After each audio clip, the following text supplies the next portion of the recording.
Good evening. पिछले class हम लोग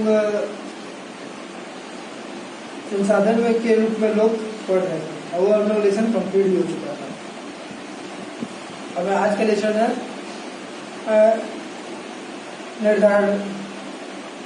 निर्धनता एक चुनौती। अब निर्धनता के बारे में हम देखते हैं। निर्धनता एक चुनौती किस प्रकार होता है उसके बारे में हम लोग पढ़ते हैं, उसके बारे में हम लोग जानकारी लेते हैं। आइए देखते हैं। अवलोकन में क्या बात बताया गया है, बताया जाता है कि बुक की स्टोरी में क्या बात बताया गया है उसके बारे में बताया गया है। परिचय में क्या बताया गया होगा कि इसके बारे में क्या मतलब ऐसा। इस अध्याय में निर्धनता के विषय में चर्चा की गई है। इस अध्याय में क्या इसके बारे में निर्धनता के बारे में चर्चा किया गया। ये स्वतंत्रता की भारत के सम्मुख एक सर्वाधिक कठिनाई की चुनौती है। उदाहरणों के द्वारा इस बहुआयामी स्वामी की चर्चा करने के पश्चात यह अध्याय सामाजिक विज्ञानों के निर्धनता की प्रति दृष्टिकोण की भी यही चर्चा करता है। भारत तथा विश्व के निर्धनता की प्रवृत्तियों को निर्धनता रेखा की अवधारणा के माध्यम में समझ आया गया है। निर्धनता के कारणों एवं सरकारों द्वारा किए गए निर्धनता निवारण के उपयोगों की भी चर्चा की गई है। निर्धनता के अधिकारियों अवधारणाओं को मानव निर्धनता का विस्तार करते हुए अध्याय में या समापन किया गया है। इसके द्वारा बताया गया कि किसके द्वारा समापन किया गया है तो विस्तार करते ये अध्याय निर्धनता का अधिनियम इसके आधारित को मानव निर्धनता का विस्तृत करते हुए अध्ययन का समापन किया गया है। इस स्टोरी में इसके द्वारा ही समापन किया गया है। तो देखते हैं परिचय में से क्या दिया हुआ है।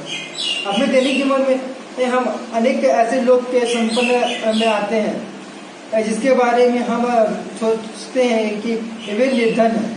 वे गांव के भूमिहीन श्रमिक भी हो सकते हैं और शहर की भीड़ भाड़ के झुग्गियों में रहने वाले लोग भी। वे निर्माण स्थलों के दैनिक वेतन भोगी श्रमिक भी हो सकते हैं और डाबों में काम करने वाले बाल श्रमिक भी। वे चित्रों में बेचने उड़ाने बिखरने के भी सकते हैं। क्या बोला जा रहा है कि निर्धन कौन है। आपने दैनिक जीवन में देखा होगा संपर्क में निर्धन कौन है। वे गांव के भूमिहीन श्रमिक भी हो सकते हैं। शहर के भीड़ भाड़ में जो होता है वो भी हो सकते हैं और वो भी हो सकता है। और वे निर्धन श्रमिक के दैनिक वेतन भागो श्रमिक भी हो सकते हैं और डाबों में काम करने वाले बाल श्रमिक भी। वे चित्रों में बच्चे उड़ाए भिखारी भी हो सकते हैं और वो चित्रों में बच्चे उड़ाए भिखारी भी हो सकते हैं। हम अपने चारों ओर निर्धनता देखते हैं। वास्तव में देश का हर चौथा व्यक्ति निर्धन है। अर्थात यह है कि भारत में मोटे तौर पर 26 करोड़ लोग निर्धन में जीते हैं। इसका यह भी अर्थ है कि विश्व में भारत में सबसे अधिक निर्धनता का संकेंद्रण है। यहाँ इन चुनौती का गंभीरता को दर्शाता है। क्या हम देखते हैं कि भारत का 26 करोड़ लोग, भारत में 26 करोड़ लोग, लगभग 26 करोड़ लोग निर्धन है। यहाँ इसका यह मतलब यह भी अर्थ बताता है कि विश्व में भारत है सबसे जो अधिक निर्धनता का कहा है तो भारत में ही है, तो विश्व में देखा जाता है। इसलिए इस चुनौती का गंभीरता को दर्शाता है या इस चुनौती की गंभीरता को दर्शाता है। निर्धनता के दो विशिष्ट मामले। अब देखते हैं इसका दो विशिष्ट मामले क्या बताया है। शहरी निर्धनता, शहर का निर्धनता किस तरह होता है वो देखते हैं। 33 वर्ष राम रसूल झारखंड में रांची के निकट गेहूं के आटे की मिल के दैनिक श्रमिक के रूप में काम करते हैं। जब कभी उसे रोमांचक मिलता है तो वह एक महीने में लगभग और 100 रुपये कमा लेता है, जब 6 सदस्यों के परिवार को चलाने के लिए पर्याप्त नहीं है। जिसमें उसने पत्नी है और 6 माह के से 12 माह तक की आयु के 4 बच्चे शामिल है। उसे रामगढ़ के समीप गांव के रहे अपने बूढ़े माता पिता के लिए भी पैसा भेजना पड़ता है। उसे भूमिहीन श्रमिक के पिता के अपने जीवन निर्वाह के लिए राम रसन और हजारीबाग में रह रहे हैं। उसके बड़े भाई उसके भाई पंडित भाई। और हम लोग यहाँ पे एक स्टोरी देख रहे हैं कि एक शहरी इलाका का स्टोरी देखते हैं। तो क्या देखते हैं कि एक झारखंड में रहने वाला राम रसन नाम का आदमी है, वो गेहूं आटा के मिल में काम कर रहा है। उसको 1500 रुपये मंथली मिल रहा है, जिसके 1500 रुपये मंथली में उसका परिवार नहीं चल पा रहा है। उसका परिवार में 6 से 12 माह तक के 4 बच्चे हैं, उसकी एक पत्नी है और उसके रामगढ़ में उसके माता पिता बूढ़े माता पिता भी है। उसके माता पिता भूमिहीन है और वो अपने राम रसन और हजारीबाग में रहे एक भाई के सहारे ही वो रह रहे उसके माता पिता। राम रसन शहर के बाहरी क्षेत्र में ऐसे भीड़ भाड़ी बस्ती में किराए पर एक कमरे के मकान में रहता है। यह ईंटों और मिट्टी के कपड़ों से बनी एक काम चलाओ झोपड़ी है। उसकी पत्नी संता देवी को कुछ घरों में कालीन नौकरानी का काम करती है तथा 800 रुपये और कमा लेती है। वे दिन में 2 बार दाल और चावल का अल्प भोजन जुटा लेते हैं, पर यह उन सबके लिए कभी पर्याप्त नहीं होगा। उनका बड़ा बेटा परिवार के लिए की आय की वृद्धि के लिए चाय की एक दुकान में एक सहायक का काम करने 300 रुपये और कम लेता है। उसकी 10 साल की बेटी ये छोटे बच्चों की देखभाल करती है। कोई भी बच्चा स्कूल नहीं जाता है।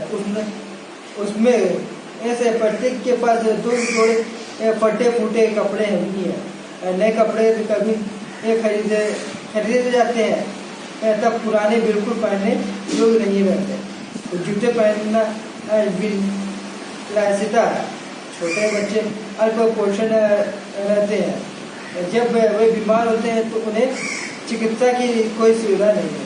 अब क्या देखते हैं कि वो उसके पिता उसके भाई लोगों पर निर्भर रहता है। रसन शहर के बाहरी क्षेत्र में स्थित वो शहर के बाहरी क्षेत्र में स्थित एक मिट्टी के घर में रहता है, एक झोपड़ी में रहता है। उसकी पत्नी संता देवी भी एक नौकरानी का काम करती है, जिसे 800 रुपये मंथली मिल जाता है। और उसका जो बड़ा बेटा है वो चाय की दुकान में काम करने मिल जाता है, उसे 300 रुपये मिल जाता है। उसकी जो 10 साल की बेटी है वो छोटे जो बच्चे हैं उसके देखभाल करते हैं और कुछ पैसा जुटा के उसे जो होता है 2 टाइम का खाना ही जुटा पाते हैं। उसका पैसा मिलाकर उसमें से हम प्रत्येक के पास कपड़ा भी खरीदने के योग पैसा नहीं होता है। कपड़ा कब खरीदाता था जब जो कपड़ा पहन रहे वो कपड़ा पूरा फट के बर्बाद ना, जब रद्दी हो जाता है तब कपड़ा खरीदने के योग होता है। वो भी 2 ही से खरीदाता है। और जूता पहनना उन लोगों को जूता पहनना लास्ट है, वो जूता पहनता ही नहीं है। इन लोगों में कोई बीमार पड़ जाता है तो पोषित रहते हैं, मतलब वो लोग को बीमार पड़ गया तो वो लोग उसी तरह है कि खुद ठीक हो जाएगा। जब वो बीमार होते हैं तो उन्हें चिकित्सा की कोई सुविधा नहीं मिलती है। लोग बीमार रहता है तो कोई चिकित्सा की सुविधा भी उनको नहीं मिलता है। ये हम लोग का था क्या शहरी निर्धनता। शहर में ऐसा निर्धनता होता है।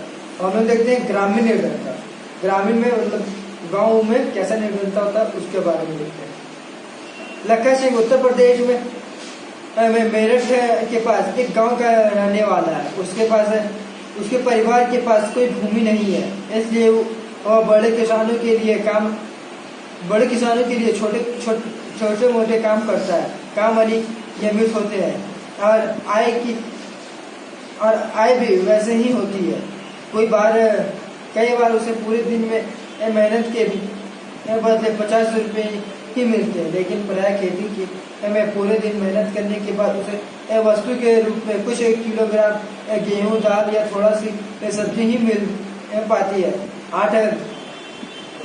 8 सदस्यों का परिवार हमेशा 2 व्यक्ति का भोजन भी नहीं जुटा पाता। लखा सिंह गांव के बाहर एक कच्ची झोपड़ी में रहता है। परिवार की ये महिला पूरी दिन खेती में चारा काटते और खेती से जलाने की लकड़ी बिनने में ही गुजार देती है। उसके पिता की जो तपेदिक के मरीज थे, चिकित्सा के अभाव में 2 वर्ष पूर्व मृत्यु हो गई। उसके माँ अब उसी बीमारी से ग्रस्त है और उसके जीवन भी धीरे धीरे क्षीण हो रहा है। यद्यपि गांव में एक प्राथमिक विद्यालय है, लखा वहाँ भी नहीं गया। उसे 10 वर्ष की उम्र में ही कमाना शुरू करना पड़ा। नए कपड़े खरीदना कुछ वर्षों में ही संभव हो पाता है, यहाँ तक कि परिवार के लिए साबुन और तेल भी नहीं मिलता। अब यहाँ पर स्टोरी में क्या देखते हैं कि लखा सिंह वो उत्तर प्रदेश में मेरठ के पास एक गांव में रहता है। उसके परिवार के पास कोई भूमि नहीं है, उसके परिवार के पास कोई भूमि नहीं है, इसलिए वो बड़े किसानों के पास छोटे मोटे काम करता है। अब वो कुछ पैसा मिलता है, वो पूरा कहीं कभी ऐसा ही होता है कि पूरा दिन काम कर लेता है, पर उसे 50 रुपये ही मिलता है। लेकिन प्राय खेती में पूरे दिन मेहनत करने के बाद उसे कितना वस्तु या कुछ, लेकिन क्या उसे 50 मिल जाता है, कुछ वस्तु मिल जाता है, जैसे गेहूँ मिल गया, कुछ सब्जी मिल गया, दाल मिल गया, कोई सब्जी कुछ भी खाने का सामान मिल जाता है उसको। अब परिवार में कुल 8 सदस्य थे, कुल 8 सदस्य थे। 2 वक्त का भोजन भी नहीं जुट पाता था। वो 8 सदस्य में 2 वक्त का भोजन भी पूरा अच्छा तरह से नहीं जुट पाता था। लखा सिंह गांव के बाहर एक कच्ची झोपड़ी में रहता था। लखा सिंह गांव के बाहर एक कच्ची झोपड़ी में वो रहता था। परिवार में पूरा दिन खेती में चारा काटते। परिवार की जो महिला थी वो पूरा दिन खेती में चारा काटते थे, जलाने की लकड़ी जुटाती थी और उसके पिता जो थे वो तपेदिक के मरीज था। पिता क्या थे? तपेदिक के मरीज थे।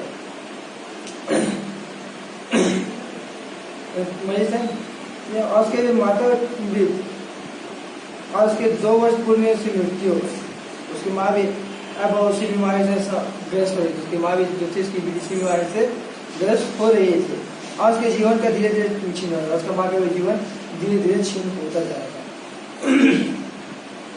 यद्यपि गांव के एक प्रथम उसके गांव में एक विद्यालय था, लखा सिंह वो कभी नहीं गया था। वहाँ एक विद्यालय था, वो अभी पर वो कभी गया नहीं था। वो 10 वर्ष की उम्र से ही काम करना शुरू कर दिया था। नए कपड़े खरीदना उसका कुछ वर्ष में ही संभव था। नए कपड़े खरीदना कुछ वर्ष में ही संभव होता था।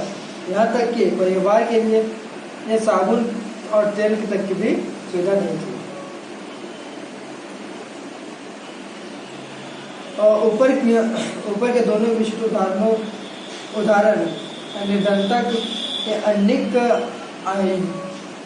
नामों को दर्शाता है।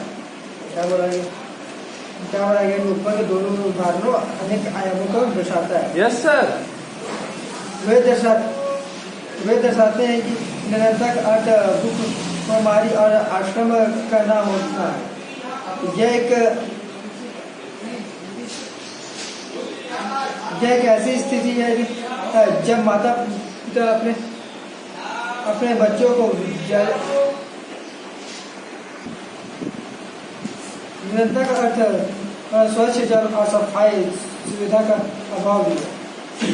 इसका अर्थ नियमित रोजगार की कमी भी है तथा न्यूनतम शालीनता स्तर का अभाव भी है। बोला क्या जा रहा है कि निरंतर का अर्थ स्वच्छ जल और सफाई सुविधा का अभाव भी है। इसका अर्थ नियमित रोजगार की कमी भी है तथा संवेदनशीलता स्तर का अभाव भी है। इसका अर्थ है अशांता की भावना के साथ जीना। अतः इसका क्या अर्थ है कि अशांता का भावना से जीना। निर्धन लोग ऐसी स्थिति में रहते हैं जिसमें उनके साथ खेतों, कारखानों और सरकारी कार्यालयों, अस्पतालों, रेलवे स्टेशन और लगभग से सभी स्थानों पर ये व्यवहार होता है। स्पष्ट है कि कोई भी निर्धनता में जीना नहीं चाहता है। यह हम देखते हैं कि कोई भी निर्धनता में जीना नहीं चाहता, कोई भी मतलब दुखी होकर जीना नहीं चाहता है। अपने करोड़ों लोगों को दयनीय निर्धनता के बाहर निकालना स्वतंत्र भारत की सबसे बड़ी चुनौतियां में से एक रही है।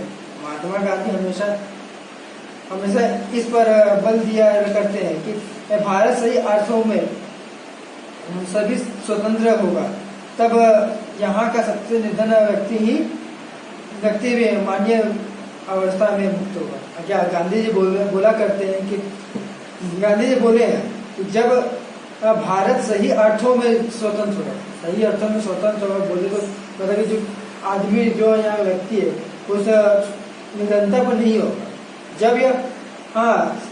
जब यहाँ का सबसे निर्धन व्यक्ति भी मान्य व्यवस्था में मुक्त होगा।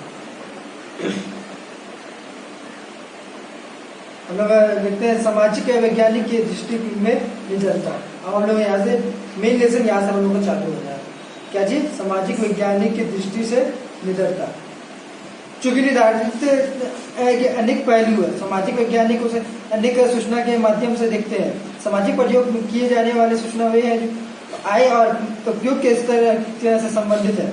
लेकिन अब निर्धनता का निरीक्षण इस तरह कुपोषण के कारण रोग प्रतिरोधी क्षमता की कमी, श्रम सेवाओं की कमी, रोजगार के अवसरों की कमी, सुरक्षा, पेयजल एवं स्वच्छता तक पहुंच की कमी आदि जैसे अन्य सामाजिक सूचनाओं के माध्यम से भी देखा जाता है। हम लोग क्या देखते हैं कि निर्धनता अनेक पहलू है। निर्धनता क्या चीज? तो अनेक पहलू में सामाजिक वैज्ञानिक उसे अनेक सूचना में माध्यम कर देगा। सामाजिक विज्ञान अनेक चीज में है। क्या चीज में देखते हैं? सामान्यतः प्रयोग किए जाने वाले सूचक हुए हैं जो अन्य और उपभोग के स्तर से संबंधित है। क्या चीज? जो उपयोग और स्तर से संबंधित है। लेकिन अब निर्धनता का निरक्षणता स्तर कुपोषण के कारण रोग प्रतिरोधी क्षमता की कमी। कुपोषण मतलब बोला जाता है कि बीमारी की रोग के कारण उसके कमी से स्वास्थ्य सेवा की कमी से होता है, रोजगार के अवसरों की कमी से होता है, सुरक्षा, पेयजल एवं स्वतंत्रता तक पहुंच की कमी आदि से भी होता है निर्धनता। जैसे अन्य सामाजिक समूह सामाजिक अन्य सूचकों के माध्यम से यह भी देखा गया है। सामाजिक अपवर्तन और सुरक्षा पर आधारित निर्धनता का विश्लेषण अब बहुत सामाजिक होता जा रहा है। देखिए बॉक्स, दो बॉक्स उसको देखते हैं।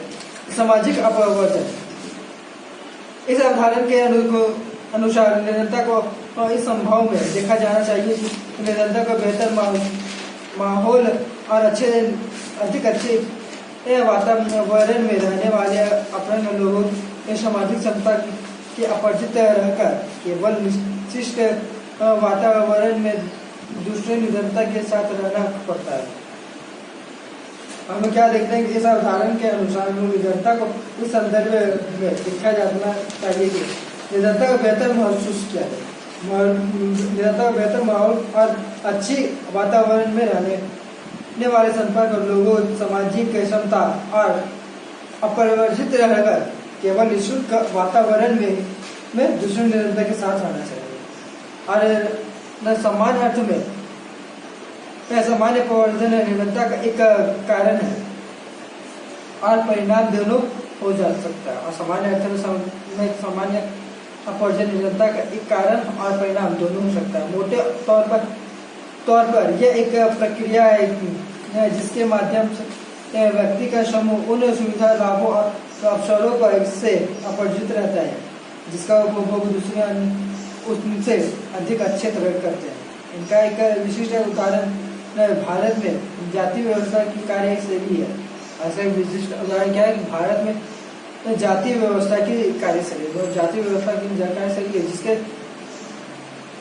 जिसमें कुछ जातियों के लोग को और सामान्य अवसरों के अपवर्जन रखा जाता है। इस प्रकार सामाजिक अपवर्जन लोगों की आय की बहुत कम करता है, बल्कि यह उससे भी कई अधिक क्षति पहुंचाता है। हम लोग देखते हैं कि इस प्रकार सामाजिक अपवर्जन लोगों की आय में बहुत कम करने ही करता है। वो लोगों का जो आय होता है बहुत कमी नहीं लाता है, बल्कि से भी कई अधिक क्षति पहुंचाता है, इससे अधिक कई क्षति पहुंचाता है।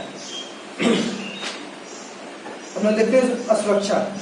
निरंतर के प्रति असुरक्षा एक माप है जो कुछ अपेक्षित समुदायों जैसे किसी एक पिछड़ी जाति के सदस्य या व्यक्ति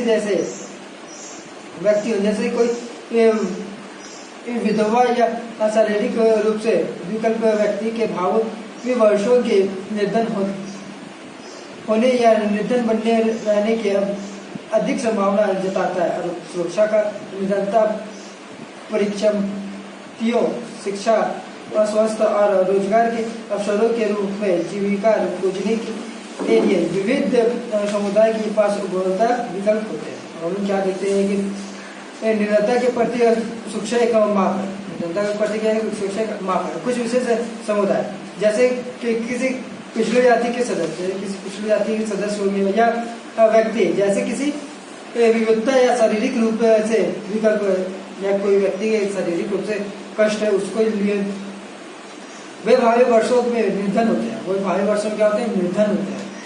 अनुसार का सुरक्षा का निर्धन कई संपत्तियां, शिक्षा, स्वास्थ्य और रोजगार के अवसरों के रूप में जीवन खोजने के लिए विभिन्न समुदाय के पास उपलब्ध विकल्प होता है। और उसके साथ क्या होता है? निरंतर परिसंपत्ति, शिक्षा, स्वास्थ्य के लिए समुदाय के लिए उपलब्ध होता है। इसके अलावा इसके विश्लेषण प्राकृतिक वादों, भूकंप, सुनामी, आतंकवादी आदि मामलों में इन समूहों के सक्षम विद्यमान बड़े जोखिम के आधार पर किए जाता है। अतिरिक्त विश्लेषण इन जोखिम के निपटने की उनके सामाजिक और आर्थिक क्षमता के आधार पर किया जाता है। वास्तव में जब सभी लोगों के लिए बुरा समय आता है, चाहे कोई ये बड़ा हो या भूकंप का, फिर नौकरियों की उपलब्धता में कमी, ये दूसरे लोगों की तुलना में अधिक प्रभावित होने की बड़ी संभावना की निरूपित की सुरक्षा है। अब क्या बोला गया है कि वास्तव में जब सभी लोग के लिए बुरा समय आता है, मुस्लिम के लोग के लिए बुरा समय आता है, चाहे कोई बड़ा हो या छोटा हो या भूकंप या फिर नौकरियों की उपलब्धता में कमी हो, दूसरे लोग की तुलना में भी अधिक प्रभावित होने की बड़ी संभावना की निरूपित असुरक्षा है। हमारा का अगला टॉपिक है निर्धनता रेखा। तो निर्धनता रेखा हम लोग नेक्स्ट क्लास पढ़ेंगे। आज के लिए हम लोग का इतना ही। आज का 20 का जो क्वेश्चन है देखिएगा, यहाँ पे जो पूछ रहा है उसके आप लोग निकालिएगा। जैसे कि सुरक्षा क्या है, इसके बारे में आप लोग इसको रीड करके सुरक्षा के बारे में लिखिएगा, ये सुरक्षा क्या है। सामाजिक अपवर्तन क्या है, इसके बारे में भी आप लोग ये दो के बारे में आप लोग लिखिएगा। और इसको फिर शुरू से रीड भी कीजिएगा, क्या लिखा हुआ है बुक में, स्टोरी में क्या दिया हुआ है, इसको आप लोग रीड कीजिएगा। और आशा करते कि आप लोग घर में सुरक्षित होंगे और अपने माता पिता को डेली प्रणाम भी करते होंगे। इसलिए और ज़्यादा मार्केट नहीं जा रहे होंगे, अपना घर पर नहीं जा रहे होंगे, जो काम होगा घर पर नहीं कर रहे होंगे। मार्केट जा भी रहे होंगे तो मास्क लगा के जा रहे होंगे और गर्म पानी भी पी रहे होंगे और हाथ भी सैनिटाइज कर रहे होंगे। Thank you.